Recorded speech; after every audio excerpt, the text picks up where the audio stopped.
दोस्तों, time management आज इंसानों की एक बहुत बड़ी प्रॉब्लम बन चुकी है। हर इंसान को आज भागने की जल्दी है, रुकना कोई नहीं चाहता। आप किसी से भी पूछ लो कि वो किसी भी काम को क्यों नहीं कर पा रहे हैं, तो आपको एक ही आंसर मिलेगा कि टाइम नहीं है। अब आप उस आदमी से पूछो कि आपका टाइम जाता कहाँ है, तो यहाँ पर आपको एक दूसरा आंसर मिलेगा, पता नहीं। आपको पता है कि इसका सबसे बड़ा कारण क्या है? हमें क्यों पता नहीं रहता कि हमारा टाइम कहाँ जाता है? इसका सबसे बड़ा कारण है कि हमें हमारी प्रायोरिटी के बारे में पता ही नहीं होता। हमें ये क्लियर ही नहीं होता है कि आज कौन सा काम हमारे लिए सबसे इम्पोर्टेंट है। और जब हमें ये क्लियर नहीं होता है कि आज हमारे लिए सबसे ज्यादा इम्पोर्टेंट क्या है, तो फिर काम के ऊपर हमारा फोकस भी नहीं होता। अपने समय को अच्छे से मैनेज करने के लिए सबसे पहले हमें ये क्लियर होना चाहिए कि आज हमारे लिए क्या इम्पोर्टेंट है। और जब तक हमें ये क्लियर नहीं होगा कि आज हमारे लिए क्या इम्पोर्टेंट है, तब तक हमारा टाइम यूं ही बर्बाद होता रहेगा। तो यहाँ पर सबसे पहले हम कुछ बेसिक चीजें श्रीमद् भगवद गीता से सीखेंगे। भगवान श्री कृष्ण भगवद गीता में कहते हैं, व्यवसायित्मिका बुद्धि एकेह कुरु नंदना बहुशाखा यनंताश्च बुद्धयो व्यवसायी नाम। यहाँ पर भगवान श्री कृष्ण अर्जुन से कहते हैं कि हे कुरुनंदन, जब तुम अपने काम के साथ एक हो जाते हो, तब तुम्हारी बुद्धि उस दिशा में काम करने लगती है। और अगर ऐसा नहीं होता है तो तुम्हारी बुद्धि अलग अलग दिशा में भटकती है। तो फ्रेंड्स, यहाँ पर आप देखने की कोशिश करो कि भगवान श्री कृष्ण भगवद गीता में भी यही कह रहे हैं कि हम अपने काम के साथ एक हो जाएं। अब जरा आप सोचो कि अगर आपको ये क्लियर नहीं है कि आपके लिए क्या इम्पोर्टेंट है, तो फिर आप अपना वक्त उस काम में कैसे दोगे? और जब आप अपना वक्त अपने इम्पोर्टेंट काम के लिए नहीं दोगे, तो वक्त बेकार के काम में तो जाएगा ही, क्योंकि समय कभी भी किसी का इंतजार नहीं करता। अब यहाँ पर आप देखो कि हमें ये क्लियर क्यों नहीं होता कि हमारे लिए सबसे ज्यादा इम्पोर्टेंट क्या है।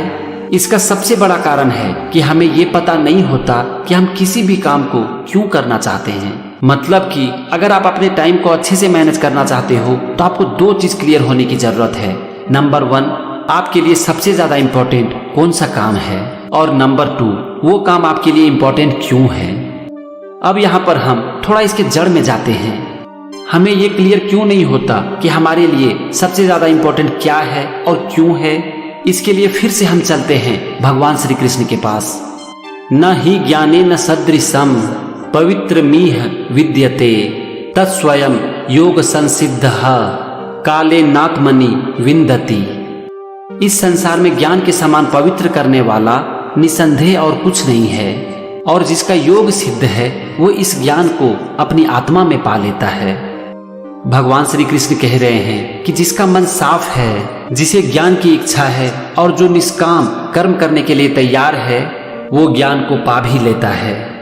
तो फ्रेंड्स, इसका एक ही कारण है, ज्ञान की कमी। और ज्ञान हमें मिलता है अच्छे काम से। जरा आप सोचो कि जिस आदमी के पास ज्ञान ही नहीं हो, जिसकी सोच ही गलत हो, वो टाइम मैनेजमेंट के बारे में जानकर क्या करेगा?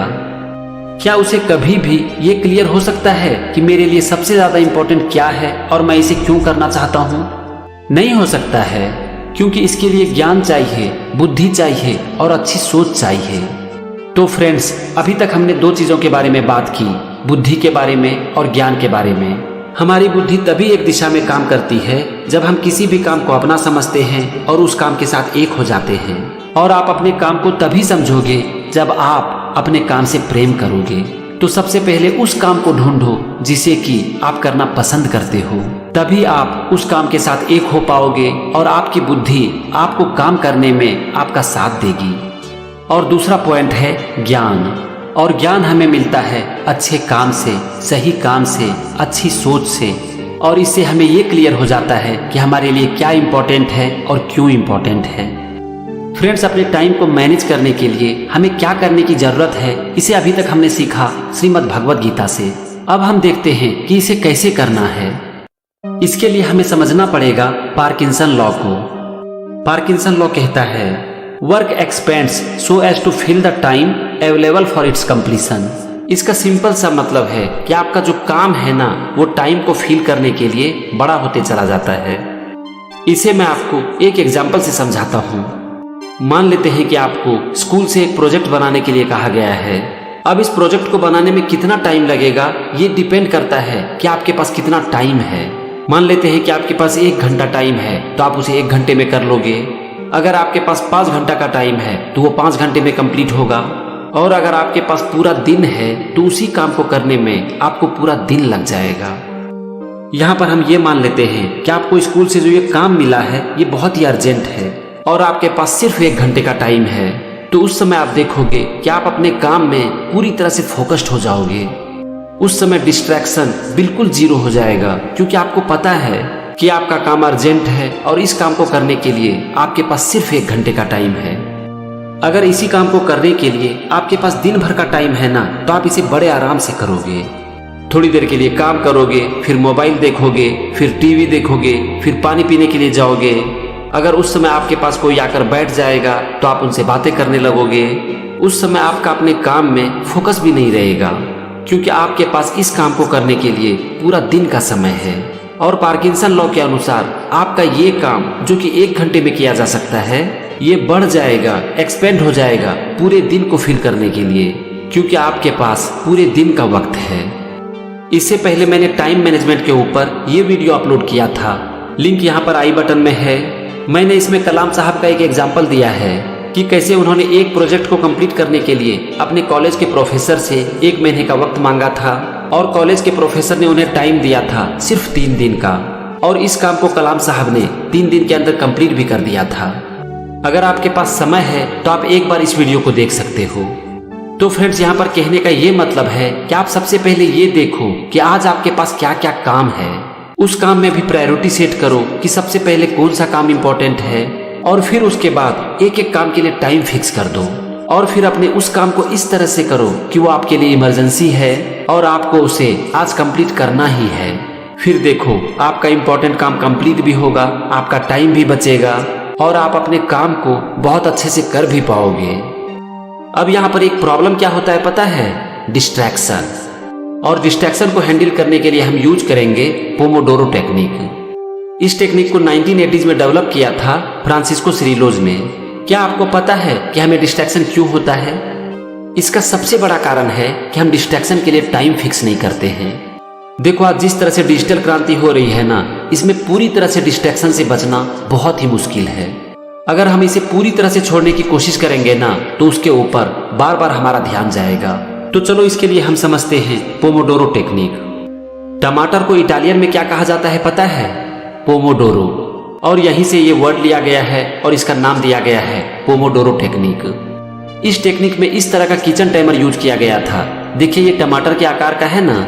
अगर आप इसे खरीदना चाहते हैं तो ये आपको अमेज़न में मिल जाएगा। इस टेक्निक में 6 स्टेप का यूज किया गया है। नंबर 1, सबसे पहले आप ये डिसाइड कर लो कि आपको अभी कौन सा काम करना है। नंबर 2, उस काम को करने के लिए 25 मिनट का टाइमर सेट कर दो। नंबर 3, उस काम को करना शुरू करो।